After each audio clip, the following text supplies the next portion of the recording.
রুহুল কবির রিজভী বাংলাদেশে রাজনীতিতে একজন খুব প্রাসঙ্গিক ব্যক্তি।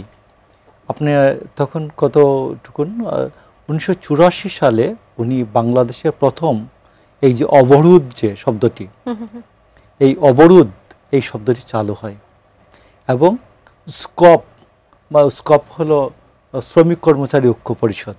স্কপ মানে এটা বিয়ের 7 দল 15 দল মিলে শ্রমিক কর্মচারীদের ঐক্যটা আগে হয়ে যায় সবার আগে। বাংলাদেশে এরশাদ বিরোধী আন্দোলনে সবার যে প্রথম যে ঐক্যটা সেটার নাম হচ্ছে স্কপ, শ্রমিক কর্মচারী ঐক্য পরিষদ।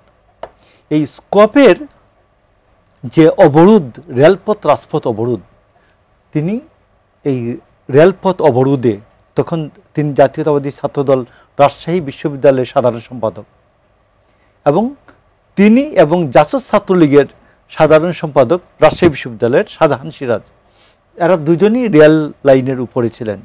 ওখানে বিডিআর তখন গুলি করে, রাইফেলের গুলি করে, এবং রিজভী আহমেদের পেটের বাম পাশে গুলিটা ঢুকে পেছন দিয়ে বেরিয়ে যায় এবং রিজভী আহমেদকে অলমোস্ট ডেথ ডিক্লেয়ার করা হয় এবং তিনি ভাগ্যগুণে বেঁচে যান। আমরা তাকে বলতাম মৃত্যুঞ্জয়ী ছাত্রনেতা।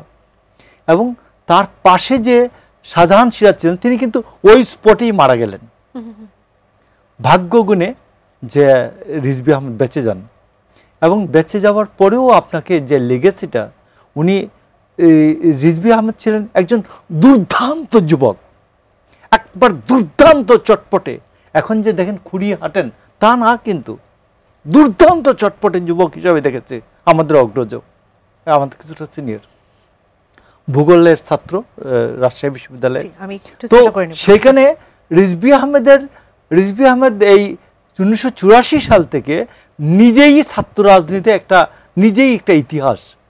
তো রিজভী আহমেদ এই দলকে সার্ভ করছেন শুধুমাত্র, আমি ওর কথার প্রতিদ্বন্দ্বিতা করবো, আমার ছোট ভাই ওর কথার প্রতিদ্বন্দ্বিতা করবো যে আপনি মনে করবেন না যে শুধুমাত্র যে এমপি হলেই যে তিনি একটা প্রাধান্য রাজনীতিতে কিছু হলেন না, তারপরেও রিজভী আহমেদ দলে অনেক এমপি মন্ত্রীদের চেয়ে অনেক বেশি গুরুত্বপূর্ণ স্থানে থাকবেন দেশনেত্রী বেগম খালেদা জিয়া এবং তারেক রহমানের নেতৃত্বে। যদি সরকার গঠনের দায়িত্ব পায় বাংলাদেশ জাতীয়তাবাদী দল, তাহলে রিজভী আহমেদের পজিশন থাকবে অনেক এমপি, 10টা মন্ত্রীর চেয়ে অনেক উপরে থাকবে।